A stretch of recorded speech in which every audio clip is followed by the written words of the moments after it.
Modern psychology tells us to analyze our thoughts, meditate on our feelings, and process our emotions, yet overthinking only gets worse. Ancient wisdom offers the opposite approach: decisive action, mental simplicity, and practical clarity. By drawing from Musashi's combat strategy, Taoist non-resistance, Stoic focus, and biblical insights, we can develop a system that eliminates overthinking at its root. And it begins with understanding what Japan's undefeated swordsman discovered about perfect decision-making. Miyamoto Musashi fought for his life in every duel. One moment of doubt could mean death. From this pressure, he created a dead simple rule: do nothing which is of no use. He saw something most of us miss. Overthinking creates a gap between seeing and doing. Fear lives in that gap. Doubt grows in that gap. Opportunity dies in that gap. Musashi wrote something powerful in his personal notes called The Way of Walking Alone. He said, "Accept everything just the way it is." He didn't mean you should just give up and take whatever life throws at you. He meant see reality clearly without adding extra mental drama. Look at what he did before his famous fight with Sasaki Kojiro. Most fighters would have spent days worrying, planning every move, imagining every possible way they might die.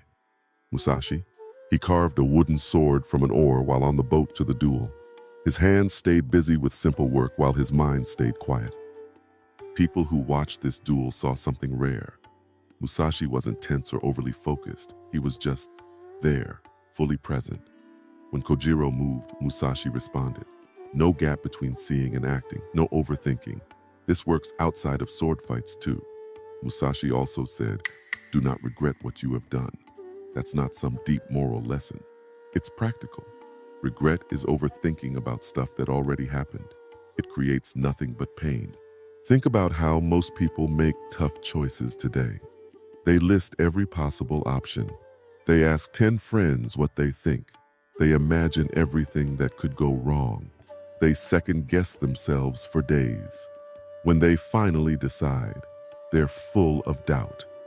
Musashi would just look at what's actually happening right now. Cut out all the extra mental noise.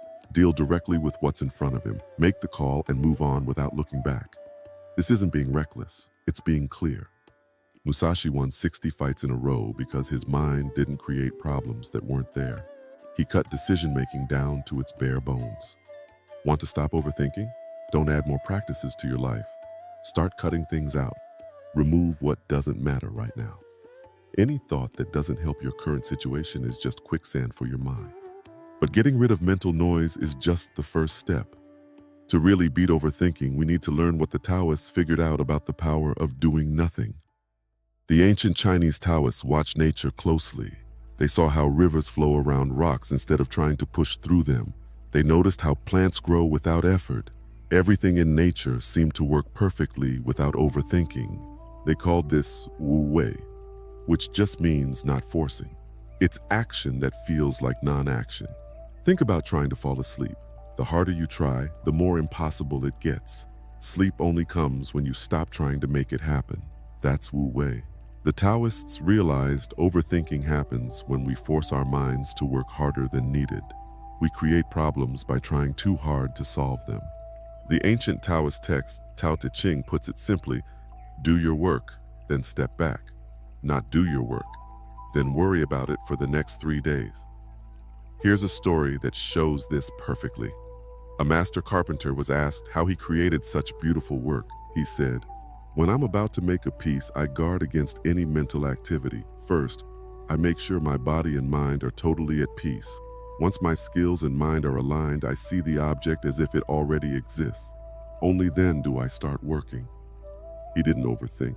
He cleared his mind first, then the action flowed naturally. This approach beats overthinking in a completely different way than Musashi.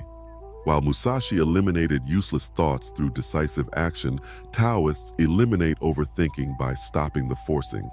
Think about the last time you lost your keys. The harder you tried to remember where you put them, the more your brain locked up. But the moment you stopped trying, maybe while taking a shower or driving to work, suddenly the answer popped into your head. That's Wu Wei. Your mind solved the problem once you stopped forcing it. You can use this today. When stuck on a hard problem at work, don't keep hammering away at it for hours. Take a walk. Play with your dog. Do something completely different. Solutions often appear when you stop actively searching for them.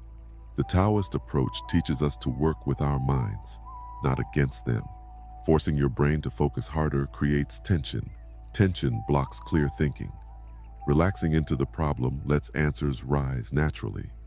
One easy way to practice this: when overthinking hits, ask yourself, what would happen if I just didn't force this decision right now? Often, the pressure you feel is self-created. The world rarely needs answers as urgently as your anxious mind believes. While Musashi taught us to cut away useless thoughts, the Taoists show us how to let go of the forcing itself. But there's still a piece missing. How do we know which thoughts actually deserve our attention? For this, we need to turn to what the Stoics discovered about the true source of overthinking. The ancient Stoics of Rome faced chaos just like we do. Their world had plagues, wars, and political madness too. In this mess, they found an incredibly simple way to avoid overthinking. They divided everything into two buckets: things you control and things you don't. That's it. Nothing complicated. But this simple split destroys overthinking at its source. The Stoic philosopher Epictetus put it bluntly: some things are up to us and some things are not up to us. Overthinking happens when we waste mental energy on that second bucket, the stuff we can't control. Think about it. When was the last time you spent hours worrying about what other people think of you, the weather on your wedding day, traffic that made you late, a decision someone else made, how people will react to your idea? None of these are in your control. None. Yet they probably eat up 80% of your thinking time. Marcus Aurelius, who was literally running the Roman Empire, wrote in his journal, "You have power over your mind, not outside events. Realize this, and you will find strength." This guy managed an empire with less overthinking than most of us use to send an email. The Stoics realized that overthinking is mostly about trying to control the uncontrollable. Your mind spins in circles because it's trying to solve problems it literally cannot solve. Here's how to use this today. When caught in an overthinking loop, ask one question: is this something I can control right now? If yes, take direct action like Musashi taught. If no, practice letting go like the Taoists. That's it. No fancy techniques, just honest sorting. Your boss's mood, not in your control. Your reaction to your boss, in your control. The economy, not in your control. Your spending habits, in your control. Other people's opinions, not in your control. The quality of your work, in your control. The Stoics discovered something powerful. Mental freedom comes from focusing only on what you can influence. Everything else is just wasted energy. A Roman Stoic named Seneca said something that cuts right to the heart of overthinking. We suffer more in imagination than in reality. Most of your overthinking creates problems that never actually happen. You script conversations that never take place. You solve problems that don't exist.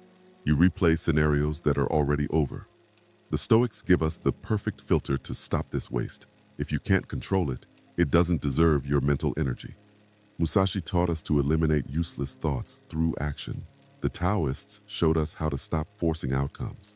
The Stoics give us the perfect way to sort which thoughts deserve our attention. But there's still one more piece to this puzzle. Even with these powerful tools, our minds can get lost in complexity. For the final piece, we need to look at what ancient biblical wisdom reveals about the most overlooked cure for overthinking. Thousands of years ago, the Hebrew sages noticed something about the human mind. It craves certainty. We want to understand everything, control everything, figure everything out. This endless pursuit creates most of our overthinking. The book of Ecclesiastes cuts straight to the point. The more words, the more vanity. What is the advantage to man? Who knows what is good for man while he lives? This ancient text recognized a simple truth. Overthinking comes from trying to know what cannot be known. King Solomon, known as the wisest man of his time, wrote something shocking in Proverbs. "Trust in the Lord with all your heart, and do not lean on your own understanding." This isn't just religious advice. It's practical wisdom about the limits of thinking. Some things cannot be solved by more analysis. Some decisions can't be made better by gathering more data. The ancient Hebrews practiced something we rarely do today: intellectual humility. They understood that the human mind has limits. Trying to push beyond those limits doesn't lead to better decisions. It leads to paralysis. Look at this passage from Ecclesiastes. What has been is what will be, and what has been done is what will be done, and there is nothing new under the sun. This isn't pessimism, it's liberation. The writer is saying, stop overthinking as if your situation is unique in human history. People have faced similar choices for thousands of years. The basics of a good life haven't changed. The biblical solution to overthinking isn't more analysis, it's simplicity. Proverbs says, better is a handful of quietness than 2 hands full of toil and striving after wind. 1 handful of quiet clarity beats 2 handfuls of frantic mental activity. This wisdom gives us a powerful tool, the permission to stop overthinking when it becomes futile, to accept that some things will remain uncertain, to make peace with the limits of what we can know. In your daily life, this might look like setting time limits on decisions, accepting good enough instead of perfect, recognizing when more research won't help, finding peace with uncertainty. The ancient Hebrews understood something we often forget. Wisdom isn't endless knowledge. Wisdom is knowing when to stop pursuing knowledge. These 4 ancient practices are powerful on their own, but they become unstoppable when combined. Let's turn these timeless insights into a step-by-step system you can use the next time your mind gets stuck in an overthinking loop. Step 1. The Stoic filter. Start by asking one simple question. Is this something I can control right now? This immediately eliminates half your overthinking. If it's not in your control, you're wasting mental energy. Politics, other people's opinions, past events, most future outcomes, none of these deserve your mental bandwidth. Draw a clear line between what you can and cannot influence in this exact moment. Step 2. The Musashi cut. For things you can control, apply Musashi's principle. Do nothing which is of no use. Cut away any mental activity that doesn't directly serve your current situation. No extra scenarios, no imaginary conversations, no what-ifs. Ask, what's the simplest next action I can take? Then take it. Remember, Musashi wouldn't spend 3 days thinking about a sword strike. He'd just make the cut. Step 3. The Taoist release. When solutions don't come easily, stop forcing them. Most tough problems solve themselves when you stop hammering at them directly. Your subconscious mind works best when your conscious mind steps aside. Change your environment. Do something physical. Let your mind work in the background.